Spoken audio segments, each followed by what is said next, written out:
വളരെ സെലക്റ്റീവ് ആയിട്ടാണ് ആളുകൾ വോട്ട് ചെയ്തിരിക്കുന്നത് എന്ന് നമുക്ക് പറയേണ്ടി വരും. അല്ലെങ്കിൽ തളിപ്പറമ്പിൽ, പയ്യന്നൂര്, ധർമ്മടം, അങ്ങനെയുള്ള സീറ്റുകളിലൊക്കെ ടാർഗറ്റഡ് വോട്ടിംഗ് ആണ്. അതും ഒരു പക്ഷേ CPM കേഡേഴ്സിന്റെ ടാർഗറ്റഡ് വോട്ടിംഗ് ആണ് എന്ന് പറയേണ്ടി വരും. ആ നിലയ്ക്കാണ് ഈ ഇലക്ഷൻ റിസൾട്ട് പോളിൽ ഇത് പ്രതിഫലിച്ചില്ല എന്ന് പറയുമ്പോൾ തന്നെ പാർട്ടി കേഡർമാർ മാറി വോട്ട് ചെയ്യുന്നത് സാധാരണ എക്സിറ്റ് പോളിൽ അങ്ങനെ വരില്ല.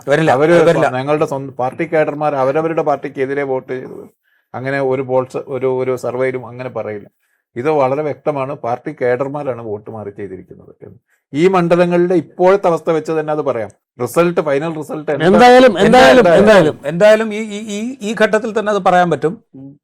പാർട്ടി കേഡർ വോട്ടുകളാണ് ഇപ്പുറത്തേക്ക് കൃത്യമായി ചാഞ്ഞിരിക്കുന്നത്. അതായത് ഇപ്പോഴത്തെ പാർട്ടി ലീഡർഷിപ്പിന്റെ പ്രവർത്തനങ്ങളോടുള്ള പാർട്ടി കേഡേഴ്സിന്റെ വലിയ അതൃപ്തി ഒരുപക്ഷെ കഴിഞ്ഞ ദിവസം എക്സിറ്റ് പോളിന്റെ സമയത്ത് വെങ്കടി സംസാരിച്ചപ്പോൾ പറഞ്ഞല്ലോ, ഒരു വ്യക്തിയെ കേന്ദ്രീകരിച്ച് മാത്രം നടത്തിയ തെരഞ്ഞെടുപ്പ് പ്രചരണം എന്നുള്ളത്, ആ കൾട്ട് എന്ന് പറയുന്നത് അതിനെ ധർമ്മടത്തെ ആളുകൾ പോലും അംഗീകരിക്കുന്നില്ല എന്നുള്ളതിന്റെ സൂചനയായിട്ട് ഒരുപക്ഷെ നമ്മൾ ഈ വോട്ടിംഗ് പാറ്റേണിനെ